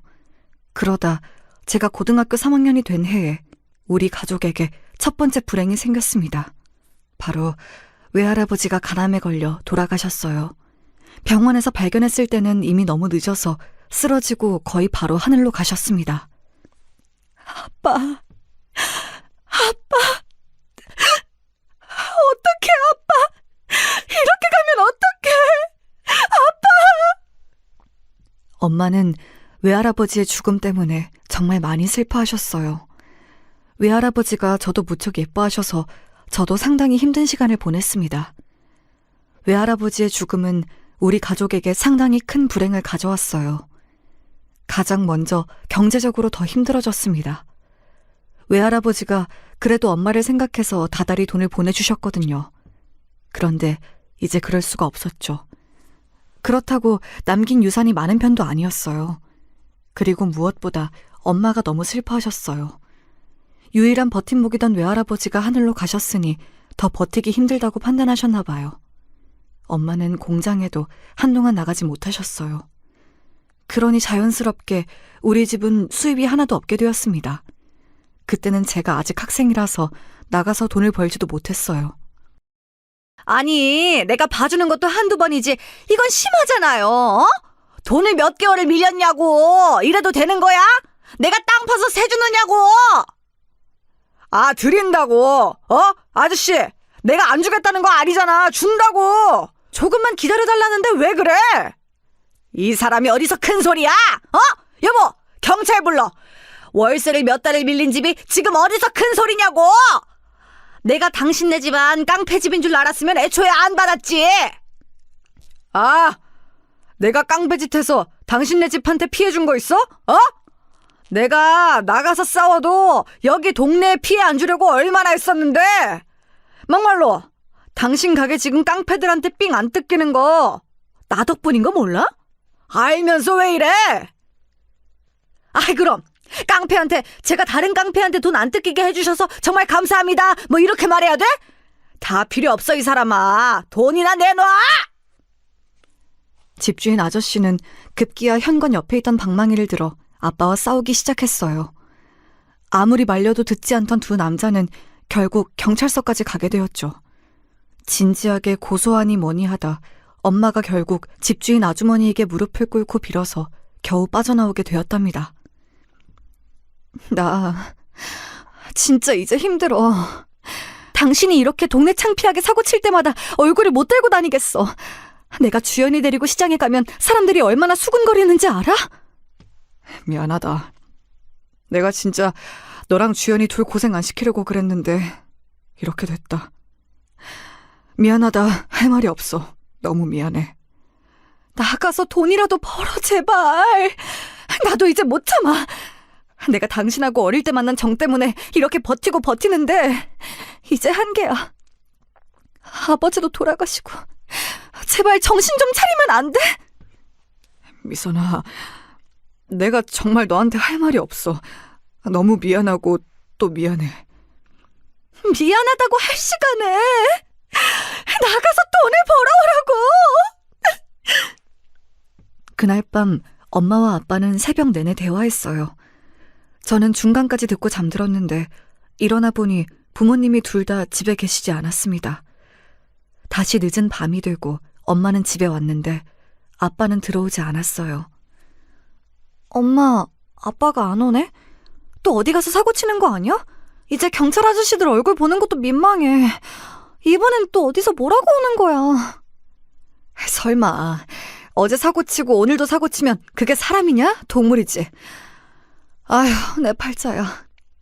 내가 진짜 저 인간하고 결혼하는 게 아니었는데. 아빠도 처음부터 그런 건 아니었다며. 처음에 깡패 됐을 때 그냥 도망가서 살지 그랬어. 얘는 말을 왜 그렇게 하니? 내가 그랬으면 그럼 너는?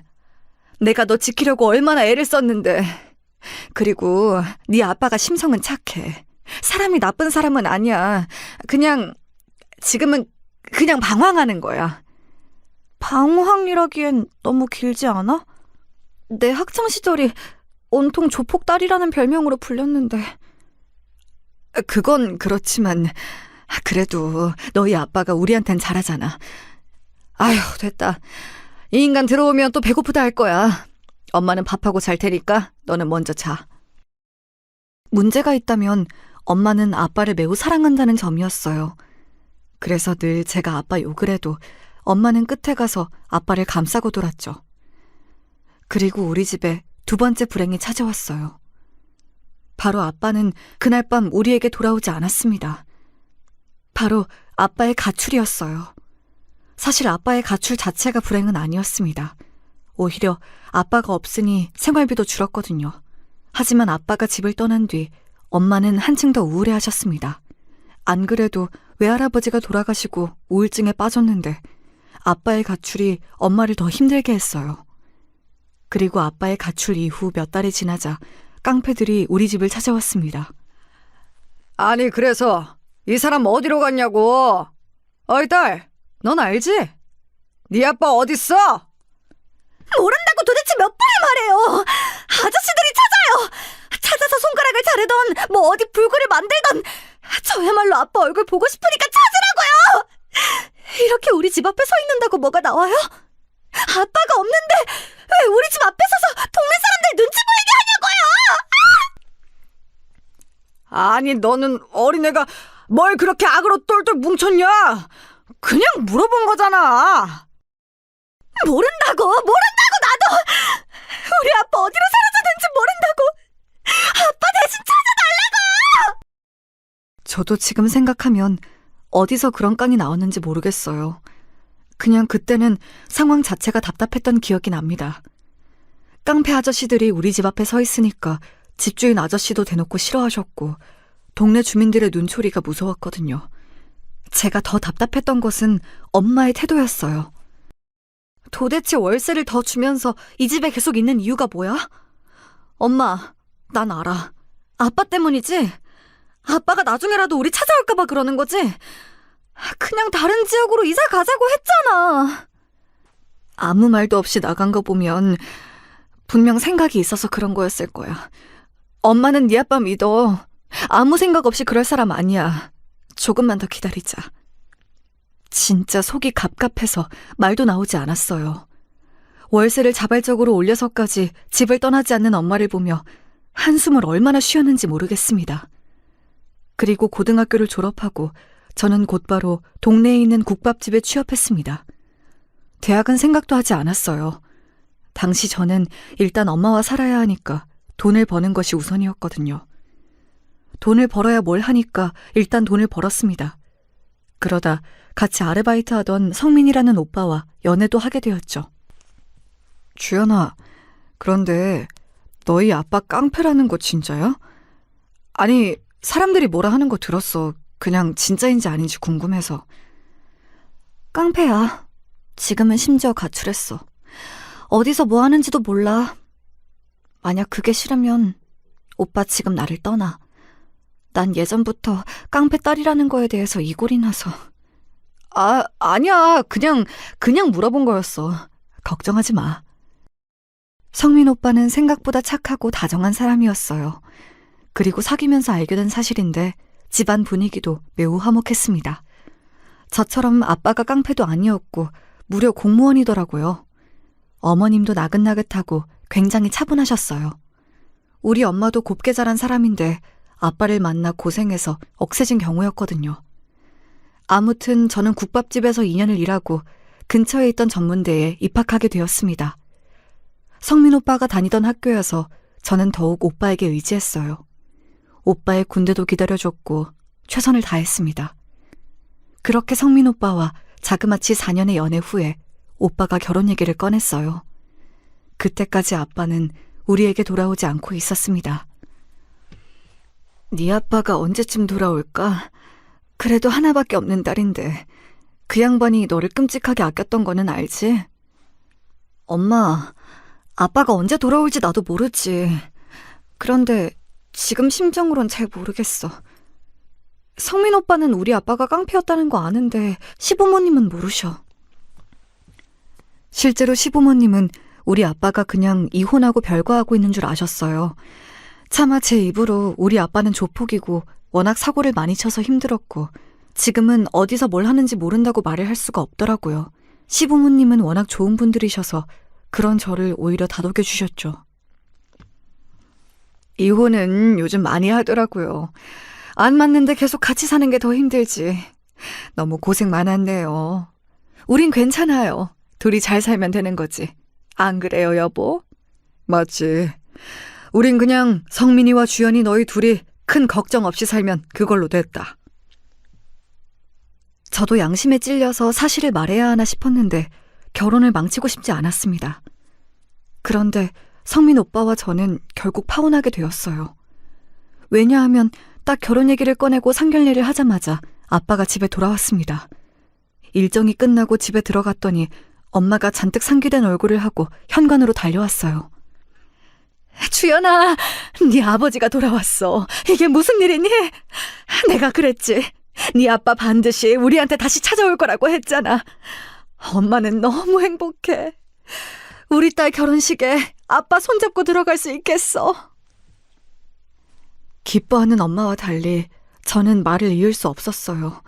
왜냐하면 사실 성민 오빠의 집에 인사하러 갔을 때 제가 저도 모르게 아빠와 연을 끊었다고 했었거든요. 돌아온 아빠는 예전과 그대로였어요. 알고 봤더니 그날 엄마가 집주인 아주머니에게 무릎을 꿇었던 것이 아빠에게 큰 충격이었더라고요. 아빠는 그 길로 바로 바다로 가서 배를 탔다고 합니다.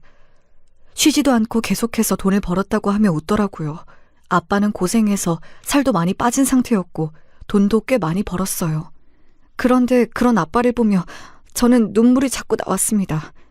반가움만 있는 것은 아니었어요. 내가 주연아, 아빠가 힘들어도 네 엄마랑 너를 생각하니까 힘들지 않았어. 그런데 아니 이 새끼들이 조직에서 내가 도망갔다고 생각했는지 나를 찾아왔더라. 그래서 돈을 조금씩 떼줬지 뭐. 그렇게 몇 년을 하니까 곱게 보내주더라고. 아니 그래서 우리 딸 결혼한다고? 아빠, 왜 하필 지금 왔어? 조금만 더 일찍 혹은 나중에 오지. 왜 그래? 아빠가 그럼 그냥 돌아오지 않았다고 할까? 네가 원한다면 아빠가 다시 사라져 줄게. 어딜 사라져? 당신 다시 우리 버릴 거야? 나 그거 못 봐. 무슨 소리 하는 거야? 정말 너무 힘든 시간을 보내게 되었어요. 아빠는 자기가 미안하다고 돌아온 것을 없던 일로 하자고 하더라고요. 그 모습을 엄마는 절대 안 된다고 말렸고요. 저는 결국 깡패였던 아빠가 다시 돌아왔다고 성민 오빠에게 터놓았어요. 우리도 이런 얘기 꺼내는 게 참 조심스러워요. 그런데 깡패 집안과 엮이는 게 힘들 것 같아요. 네, 어쩔 수 없죠. 그럼 파혼하는 걸로 할게요. 그래도 좋은 인연이었어요. 이혼 가정은 괜찮은데 깡패는 힘들어요. 남들 시선에서 자유롭지 못해서 우리가 그걸 견딜 자신이 없어요. 아니에요. 저도 이해해요. 괜찮아요. 저 예쁘게 봐주셔서 그래도 감사했습니다. 저는 시부모님의 강력한 반대로 파혼을 하게 되었습니다. 끝까지 예의 있게 말씀해 주시는 것을 보고 마음이 아팠어요. 주연아, 부모님이 아무리 장인어른이 깡패 생활을 청산했어도 과거가 걸린다고 하셔. 나는 부모님 말을 거역할 마음이 없어. 너무 미안해. 오빠가 왜 미안해? 내가 미안하지. 아니야, 괜찮아. 오빠는 좋은 사람이니까 더 좋은 사람 만날 수 있을 거야. 미안해. 성민 오빠와 헤어지며 얼마나 울었는지 몰라요. 처음 했던 연애와 결혼이 이런 결과를 불러올지는 저도 몰랐습니다. 그렇게 오빠와 파혼하고 저는 너무 힘들었어요. 너무 우울해서 집 밖을 나갈 수도 없었죠. 엄마는 그런 저를 보고 상당히 안타까워하셨어요. 주연아, 이사 가자. 네 아빠도 왔으니까 이제 이사 가서 새 인생을 살자. 우리 여기서 오래 버텼어. 너 자꾸 여기 이러고 살면 더 생각나. 아예 우리 모르는 곳으로 가자. 네 아빠도 정신 차렸으니까. 아예 지역을 뜨자고? 그렇게 내가 이사 가자고 할 때는 들은 척도 안 하더니 엄마도 참 웃겨. 그때는 네 아빠가 다시 돌아와야 했으니까. 아무튼 여기서 이러고 있으면 우리만 더 힘들어. 우리 새 인생 살자. 네 아빠도 이제 조직에서 나왔잖아. 우리 가족은 그렇게 20년을 넘게 살던 집을 떠나게 되었습니다. 하나도 아쉽지 않았어요. 오히려 홀가분하다고 느껴질 정도였죠. 그렇게 다른 지역으로 이사가서 새 삶을 시작했습니다. 생판 모르는 지역이어도 나름 큰 도시였어요. 엄마는 정착하자마자 바로 수선집을 열었습니다. 공장에 다니며 몸을 하도 많이 써서 공장을 더 다니는 것은 무리였어요. 아빠는 그런 엄마를 돕기도 하고 막노동을 하며 돈을 벌었습니다. 예전처럼 집에만 있고 그러진 않았어요. 그런데 문제는 아빠의 외형이었어요. 아빠가 대머리에 문신이 워낙 많으니까 길에서 사람들의 시선이 곱지 않았거든요. 또 엄마가 일하는 건물은 기존 상인들이 텃세가 조금 심한 편이었어요. 결국 이런 것이 다 합쳐져서 아빠는 또 사고를 치게 되었습니다. 우리는 원래 이런 식으로 해요. 타지에서 와서 모르나 본데. 아무튼 여기 장사하는 사람끼리 그러면 안 되는 거야. 그리고 그쪽 남편은 어디서 무슨 일을 하다 온 건지 모르겠는데 위화감 조성하지 마세요. 위화감이라뇨? 우리 남편이 도대체 뭘 했는데요? 그냥 조용히 별로 말도 안 하는 사람을 왜 뭐라고 하세요? 아무 말 안 하면 단가? 그냥 존재 자체가 위협인데. 아니 솔직히 나 분식집 하는데 그쪽 남편 무서워서 애들이 우리 집 안 오는 것 같아. 무슨 말도 안 되는 소리를 하세요. 그냥 아줌마 음식이 별로여서 그렇죠. 뭐? 말 다 했어? 당신 남편 인상 험악한 거 진짜 몰라서 그래? 다들 그만하세요. 엄마 진정해. 아주머니 제발요. 사람들이 다 쳐다봐요. 상인 회비부터 시작해서 사소한 청소 문제까지 엄마는 상당히 곤란해하셨어요. 그러다 엄마는 옆 가게인 분식집 아주머니와 한바탕 싸우기까지 했습니다. 당신만 남편 있어? 나도 남편 있어. 깡패랑 결혼한 게 자랑이야? 누가 자랑이라고 했냐고. 왜 가만히 있는데 건드냐 이거야. 당신 지금 나 때렸어? 이 사람이? 급기야 둘은 건물 안에서 바닥을 구르며 싸우기 시작했어요. 사람들과 제가 아무리 말려도 둘이 어찌나 힘이 세던지 말려지지 않았습니다. 그러다 엄마가 발을 헛디뎌 크게 넘어졌어요. 그런데 하필 앞으로 넘어져서 이빨이 깨지게 되었죠. 그리고 그 광경을 기가 막힌 순간에 아빠가 보게 되었습니다. 여보, 미선아, 이게 무슨 일이야? 당신 뭐야? 이 아줌마야, 당신이 뭔데 내 마누라를 이렇게 만들어? 아빠, 잠시만 참아봐. 아빠, 잠시만. 아빠는 제가 말릴 새도 없이 분식집으로 들어가 가게를 난장판내기 시작했어요. 소리를 지르고 의자를 던지며 위협적인 행동을 했습니다. 결국 경찰까지 오고 서로 쌍방 고소니 뭐니 또 고소 얘기가 나왔죠. 결론만 말하자면 쌍방이라 없던 일로 하긴 했습니다. 하지만 덕분에 우리 가족은 또 눈의 가시가 되었어요. 물론 우리 엄마가 잘못한 건 아니지만 저는 사태의 심각성을 느끼게 되었습니다. 왜냐하면 상인들의 말이 아예 틀리진 않더라고요. 저도 아빠의 외형 때문에 학창시절을 외롭게 보냈잖아요. 또 사랑하는 사람과 결혼 직전에 파혼까지 하고 일부러 이렇게 다른 지역으로 이사 왔는데 다시 원점으로 돌아간 느낌이 들었습니다. 그래서 아빠를 앉혀놓고 진지하게 말했어요. 아빠, 계속 이렇게 살면 우리 평생 힘들어. 아빠가 조직에서 나온 거 우린 알아도 다른 사람들은 몰라. 그니까 그 대머리 좀 어떻게 해봐. 그리고 문신도 내가 알아보니까 지우는 방법 있더라. 아니면 좀 가리고 다녀. 인상도 피고. 억지로 웃으려고 노력해. 사람답게 살자. 알겠어. 나도 나 때문에 미선이랑 주연이 네가 피해보는 거 더 못 보겠다. 내가 노력할게. 사람들 볼 때 인상 쓰고 보지 말고 차라리 좀 웃어. 활짝 웃으란 말이야. 웃는 얼굴에 침 못 뱉는다는 말 알지? 알겠어. 그런데 웃는 게 왜 이렇게 어색하지? 노력하는데 잘 안 된다. 몇 년을 인상을 쓰고 다녔으니까 그렇지. 매일 연습해. 그래야 나랑 엄마가 편안하게 살 수 있어. 아빠가 노력하면 돼. 그 이후로 아빠는 정말 노력하기 시작했어요. 머리도 열심히 기르고 문신 제거 시술도 받고 다녔습니다. 사실 제거 시술을 받아도 그렇게 깨끗하게 지워지지 않아요.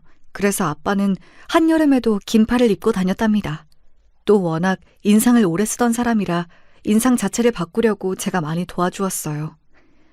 일부러 웃으라고 계속 강요해서 적어도 예전처럼 얼굴만 봐도 깡패라고 인식하는 사람들은 점점 줄어들었죠. 덕분에 상인들과 싸우고 우리는 또 다른 지역으로 이사 갔는데 거기서는 그래서 별로 문제가 없었어요.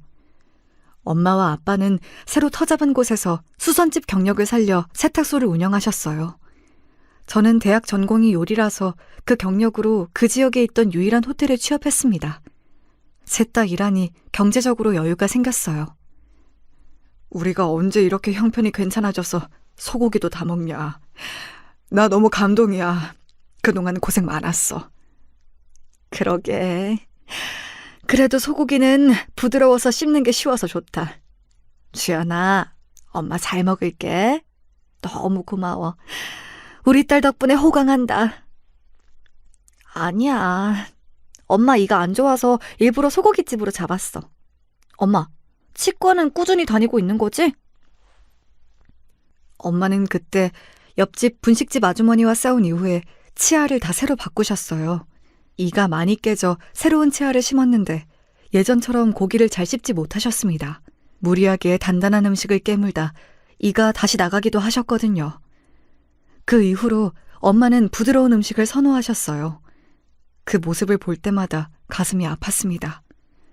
그래서 더욱 아빠에게 행동을 똑바로 하라고 뭐라 하고는 했죠. 아빠도 엄마의 모습을 보고 더 깡패처럼 보이지 않으려고 애썼어요.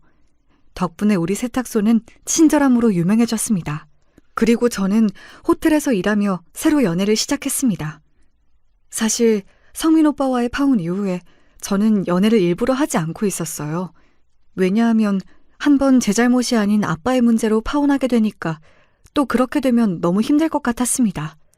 그런데 아빠가 노력해서 많이 바뀌었잖아요. 그렇기도 하고 저도 이사만 2번을 하며 외로움이 늘어났어요. 물론 부모님과 같이 살아서 혼자는 아니었어도 제가 친구도 없어서 또래가 주변에 없었습니다. 주연 씨, 이거 제가 할 테니까 가서 쉬운 일 해요. 무거운 건 제가 들게요. 이런 거 여자가 들면 바로 다쳐요. 걱정하지 마세요. 아, 감사합니다. 그럼 전 야채 손질하고 있을게요.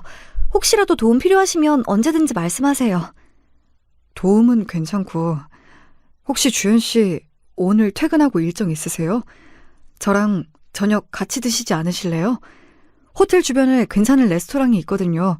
거기 파스타가 매우 맛있어요. 아, 그래요? 네, 저는 좋아요.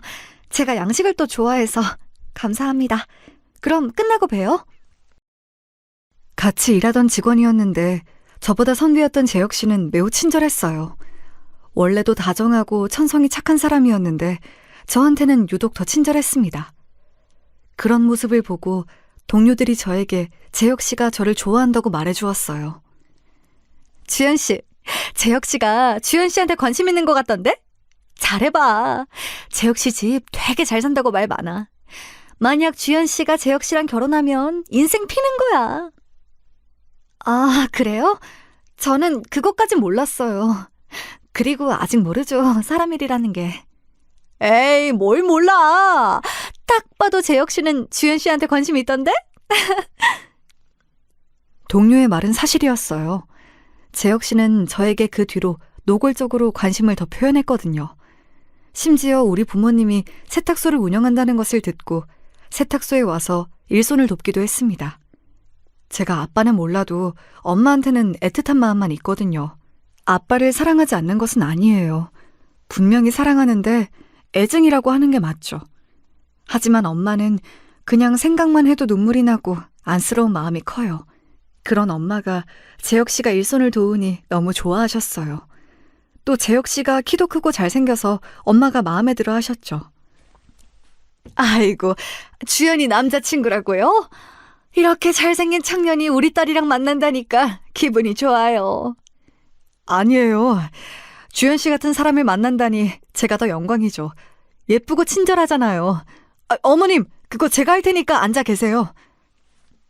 그런 모습을 보고 저도 마음이 열려서 재혁 씨와 진지하게 만남을 이어가게 되었습니다. 그렇게 재혁 씨와도 연애를 2년 정도 하니 저에게 결혼하자는 말을 꺼내더라고요. 그래서 재혁 씨네 집에 인사도 가게 되었죠. 안녕하세요. 처음 뵙겠습니다. 이주연이라고 합니다. 저는 재혁 씨와 같은 호텔에서 근무하고 있어요. 그래요. 그런데 아가씨, 내가 듣기로 전문대 나왔다고 하던데 맞아요? 우리 재혁이는 프랑스에서 유학했던 거 알죠? 엄마, 왜 그래요? 그거 나중에 저랑 따로 얘기하기로 했잖아요. 얘는? 너는 대한민국 사회에서 학벌이 얼마나 중요한지 진짜 몰라서 그래? 내가 다른 것도 아니고 프랑스 유학까지 시켰는데 갑자기 전문대 나온 여자랑 결혼한다고 하면 좋다고 허락해야 해? 언제는 사람 됨됨이가 중요하다면서요. 그걸 그리고 왜 주연 씨 앞에서 이렇게 말하시는 거예요? 아예 없는 소리는 아니지. 그리고 아가씨 부모님이 세탁소를 운영한다고 들었는데 결혼은 현실이니까 물어보자면 모은 돈이 어느 정도인가? 저도 자세히는 모르지만 노후가 아예 대비가 되어 있지 않은 것은 아니에요. 그래도 먹고 살만합니다. 그게 문제야. 먹고 살만 하는 게 아니고 우리처럼 걱정이 없어야 하는 건데. 아가씨, 결혼은 집안 대 집안이야. 너무 속상하게 여기지 마요. 우리는 결혼 허락 못해요. 저는 말 그대로 첫인사 자리에서 노골적으로 반대를 당하고 왔어요. 재혁 씨가 아무리 부모님을 말려도 이미 반대하는 게 눈에 보이더라고요. 집으로 가는 동안 속상함에 눈물이 나오기 시작했습니다. 제 인생에 결혼은 없나 보다 생각했죠. 재혁 씨가 따라 나와 미안하다고 해도 귀에 들어오지 않았어요. 그런데 그렇게 끝날 줄 알았던 결혼은 재혁 씨의 노력으로 결국 상견례 날짜를 잡게 되었습니다. 왜냐하면 재혁 씨가 저와 결혼하겠다고 단식 투쟁까지 했거든요. 저도 그 얘기를 듣고 얼마나 놀랐는지 모릅니다. 저는 주연 씨와 평생을 함께하고 싶어요. 이 마음은 절대 꾸밈이 없어요. 그러니 이번 주말에 부모님 모시고 한정식 집으로 오세요. 일단 우리 부모님은 제가 최대한 막아볼게요. 이런 시련을 넘기면 우린 강해질 거예요. 저는 저와 결혼하겠다고 저렇게 노력하는 모습을 보니 순간 감동을 크게 받았습니다. 그래서 부모님에게 상견례가 잡혔다고 말씀드렸죠. 부모님은 워낙 재혁 씨가 세탁소에 와서 일손을 도와 예전부터 재혁 씨랑 결혼하라고 했던 분들이라 좋아하셨습니다. 아빠는 예비 시댁에 잘 보이겠다고 백화점에 가서 정장을 새로 구매할 정도였어요. 엄마도 이번 결혼은 파혼하면 안 된다고 신경을 많이 쓰셨습니다. 그렇게 상견례 날이 다가왔고 동네에서 제일 좋은 한정식 가게에 가서 양가 부모님의 첫 만남이 시작되었죠. 시부모님의 표정은 여전히 밝지 않았어요. 하지만 재혁 씨가 미리 언지를 단단히 했는지 제가 처음 인사 갔을 때처럼 대놓고 반대하진 않았습니다.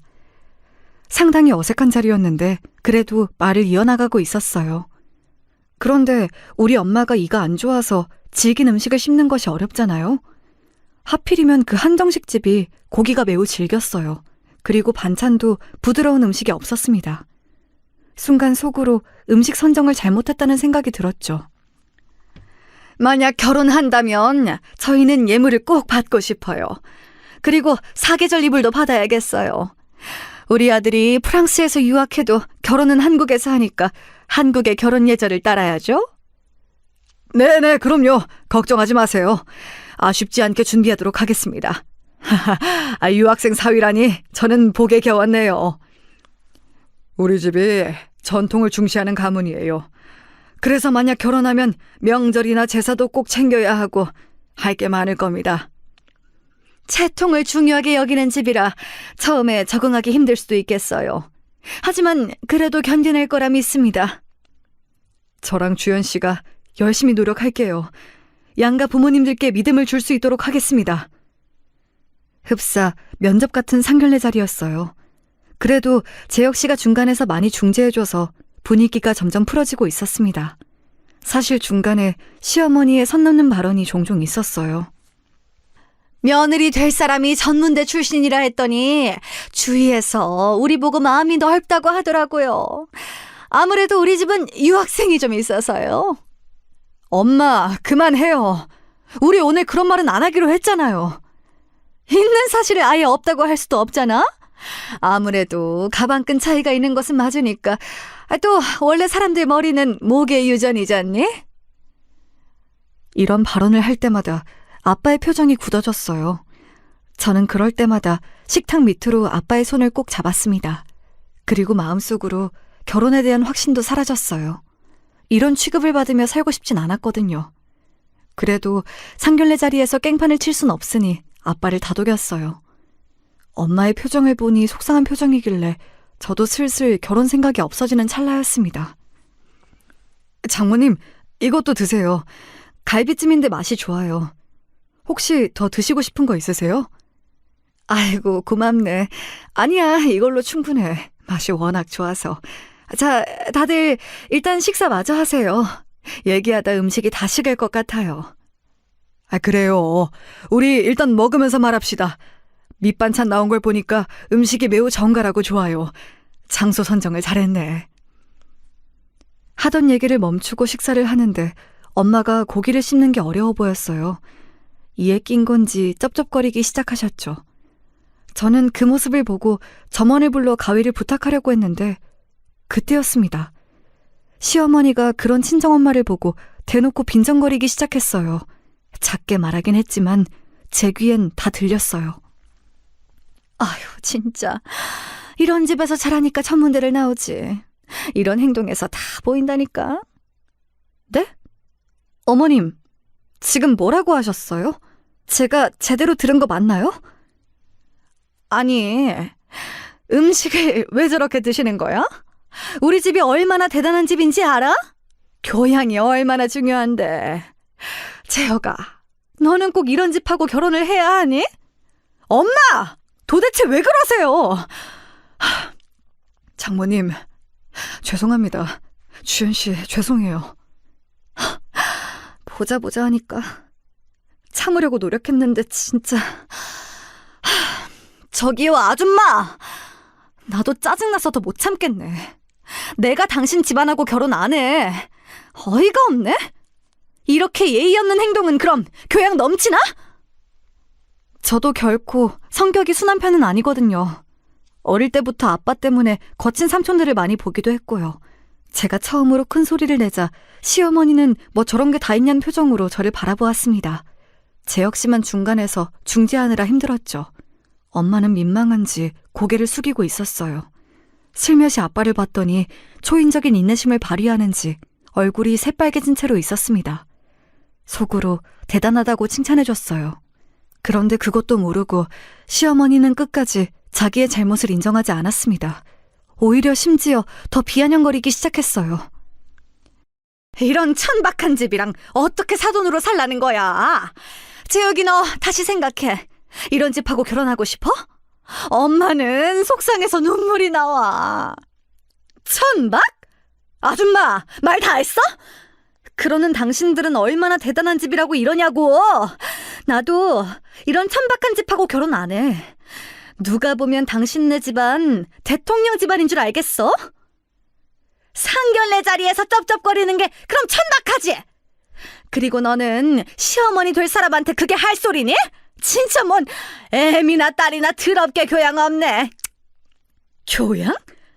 그놈의 교양 누가 할 소린데? 지금 나한테 교양 없다고 한 거야? 저는 저 소리를 듣고 눈이 돌아갔어요. 그런데 그 순간이었습니다. 그때까지 인생 처음으로 꾹 참고 있던 아빠가 참다 폭발하게 되었어요. 여러 사건으로 인해 본인의 성격을 누르고 살던 아빠는 몇 년 만에 남들 앞에서 자기를 드러냈죠. 너무 순식간이라 저도 목격하고 몇 초간은 무슨 일이 일어난 건지 이해하지 못했습니다. 아빠는 저와 엄마를 욕하는 시어머니의 뺨을 내리쳤어요.